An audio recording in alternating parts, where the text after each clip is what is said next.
जय श्री राधे मित्रों आइए आज हम सभी कार्तिक मास की कृष्ण पक्ष की एकादशी जो रमा एकादशी के नाम से जानी जाती है उसकी दिव्य कथा का पाठ श्रवण करते हैं।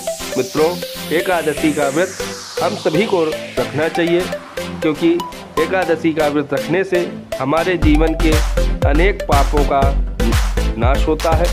इसलिए प्रत्येक हिंदुओं को एकादशी का व्रत जरूर करना चाहिए। यदि आप सभी चैनल पर नए हैं तो वीडियो को लाइक करें, ज़्यादा से ज़्यादा वीडियो को शेयर करें और चैनल को सब्सक्राइब जरूर करें, जिनसे हमारे सभी स्तोत्र पूजा के वीडियो आप सभी सबसे पहले देख सकें।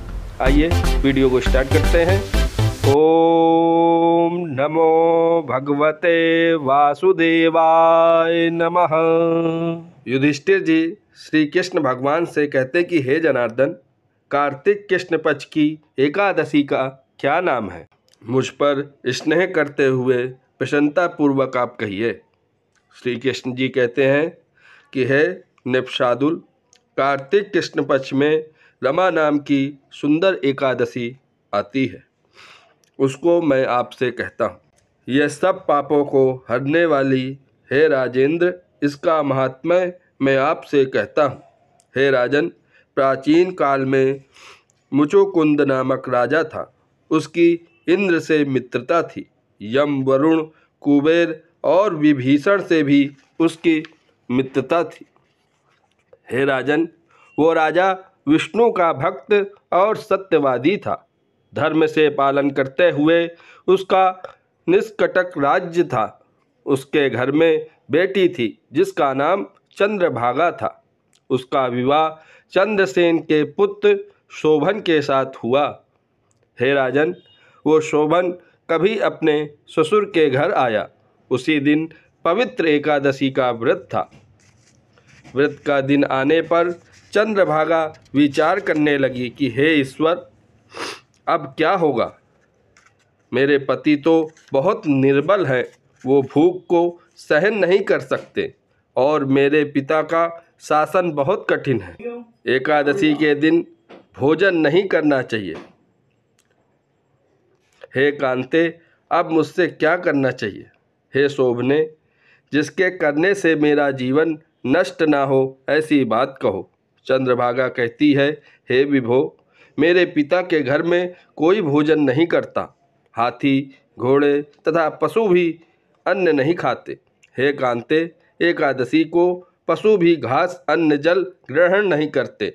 फिर एकादशी के दिन मनुष्य कैसे भोजन कर सकता है? स्वामिन, यदि भोजन करना चाहें तो घर से चले जाइए, मन में विचार कर लीजिए। शोभन कहते हैं, तुमने सत्य ही कहा, मैं व्रत करूँगा।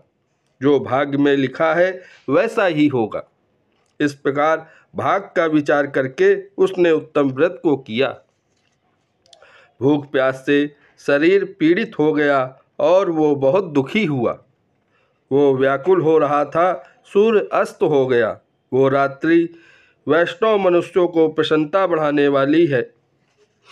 श्री भगवान का पूजन करने वाले तथा जागरण करने वालों को यह रात्रि हर्षित करने वाली हुई, किंतु शोभन के लिए ये असहाय हो गई। सूर्योदय के समय शोभन की मृत्यु हो जाती है। राजा के योग सुगंधित चंदन की लकड़ी से उसका दाह संस्कार कराया। चंद्रभागा ने पिता के निषेध करने से अपना शरीर नहीं जलाया। उसका अंतिम संस्कार करके पिता के घर में रहने लगी। हे नृपश्रेष्ठ, रमा के व्रत के प्रभाव से मंदराचल के शिखर पर शोभन को बहुत रमणीक देवपुर मिला। वो बहुत उत्तम था, अनेक गुणों से युक्त था। उसमें पन्नों से जड़े हुए स्वर्ण के खंभे थे। अनेक प्रकार की स्फटिक मणियों से सुशोभित भवन में वो निवास करने लगा। सिंहासन पर बैठ गया। उसे श्वेत छत्र और चमर प्राप्त हुआ। गंधर्व और अप्सराएं सेवन करने लगे। वहाँ शोभन दूसरे इंद्र के समान शोभा को प्राप्त हुआ। मुचोकुंदपुर में रहने वाला सोम शर्मा नामक एक ब्राह्मण तीर्थ यात्रा के लिए भ्रमण करता हुआ उस जगह पहुँचता है। उसने राजा के जमाई को देखा, वह उसके पास गया। उस शोभन ने शीघ्र ही सिंहासन से उठकर ब्राह्मण को नमस्कार किया और अपने ससुर की क्षेम कुशल पूछी तथा अपनी पत्नी चंद्रभागा व नगरवासियों की कुशलता भी पूछी। सोम शर्मा कहते, हे राजन, तुम्हारे ससुर के घर में सब कुशल है, चंद्रभागा भी कुशल है तथा नगर में सर्वत कुशलता है। हे राजन, आप अपना कुशल वृतांत कहिए। मुझको बड़ा आश्चर्य है, मैंने ऐसा विचित्र नगर कभी नहीं देखा। हे राजन, ये आपको कैसे मिला, सो कहिए। शोभन कहते हैं, कार्तिक कृष्ण पक्ष में एकादशी होती है। हे द्विजेंद्र, उसका व्रत करने से यह अस्थिर पुर मुझको प्राप्त हुआ है। हे द्विजोत्तम, जिस प्रकार यह अटल हो जाए ऐसा प्रयत्न करिए। ब्राह्मण कहते हैं, हे राजेंद्र, यह स्थिर क्यों नहीं है और अटल किस प्रकार होगा, वो आप मुझसे कहिए, मैं उसका निश्चय ही प्रयास करूँगा। शोभन कहते हैं, हे विप्र, मैंने यह व्रत श्रद्धापूर्वक नहीं किया, अतः मैं इस नगर को अस्थिर समझता हूँ। इसके अटल होने का उपाय आप बताइए। मुचुकुंद राजा की सुंदर चंद्रभागा नाम की पुत्री है, उससे यह वृतांत कहिए, तब यह नगर स्थिर हो जाएगा। यह बात सुनकर उस श्रेष्ठ ब्राह्मण ने संपूर्ण वृतांत चंद्रभागा से कहा। ब्राह्मण का वचन सुनकर चंद्रभागा आश्चर्य से प्रफुल्लित हो गई। ब्राह्मण से कहती, हे दिव्य, जो आप कह रहे हैं यह वृतांत प्रत्यक्ष है अथवा स्वप्न है। सोम शर्मा जी कहते, हे पुत्री, तुम्हारे पति को मैंने महावन में आँखों से देखा है तथा देवताओं के समान उसका प्रकाशवान पुर भी मैंने देखा है। उसने उसको अस्थिर बताया है, उसके अटल होने का उपाय करो। चंद्रभागा कहती, हे विप्र, मुझे पति के दर्शन की अभिलाषा है, अतः मुझे वहाँ ले चलिए।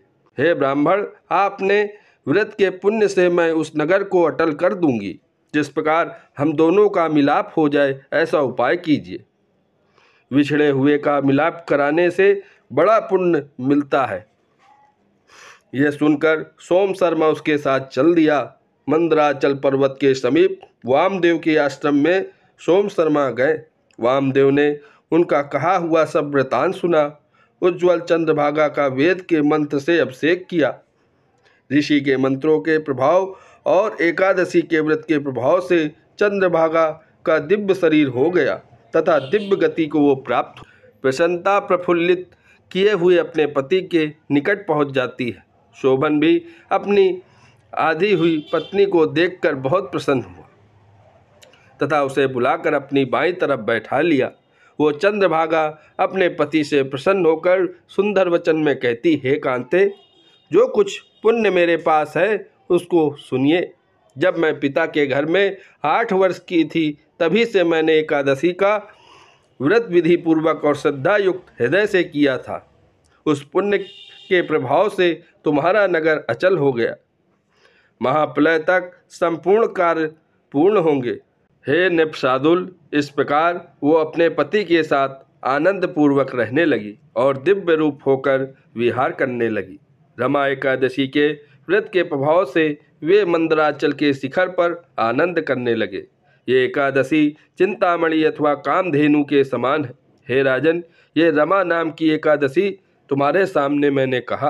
हे राजन, जो उत्तम मनुष्य इस व्रत को करते हैं तथा जो दोनों पक्षों की एकादशी का व्रत रखते हैं, वो निसंदेह उनके ब्रह्म हत्यादि पाप भी नष्ट हो जाते हैं। जैसी एकादशी शुक्ल पक्ष की है वैसे ही कृष्ण पक्ष की है, इसमें भेद नहीं समझना चाहिए। एकादशी का सेवन करने से मनुष्यों को सुख और मुक्ति प्राप्त होती है। जैसे काली और सफ़ेद दोनों गायों का दूध एक सा होता है, इसी प्रकार दोनों एकादशियों का व्रत एक सा होता है। जो मनुष्य एकादशी के व्रतों का महात्म्य सुनता है, वह समस्त पापों से छूटकर विष्णु लोक में आनंद प्राप्त करता है। ओम नमो भगवते वासुदेवाय नमः। बोलिए विष्णु भगवान की जय। आप सभी को कथा कैसी लगी कमेंट करके ज़रूर बताइएगा। इसी तरह की वीडियो को देखने के लिए चैनल को सब्सक्राइब जरूर करें, जिनसे हमारे सभी स्तोत्र पूजा आदि की वीडियो आप सभी सबसे पहले देख सकें। अगले वीडियो में फिर आप लोगों से मिलते हैं। तब तक के लिए सभी सनातन धर्म प्रेमियों को जय जय श्री राधे।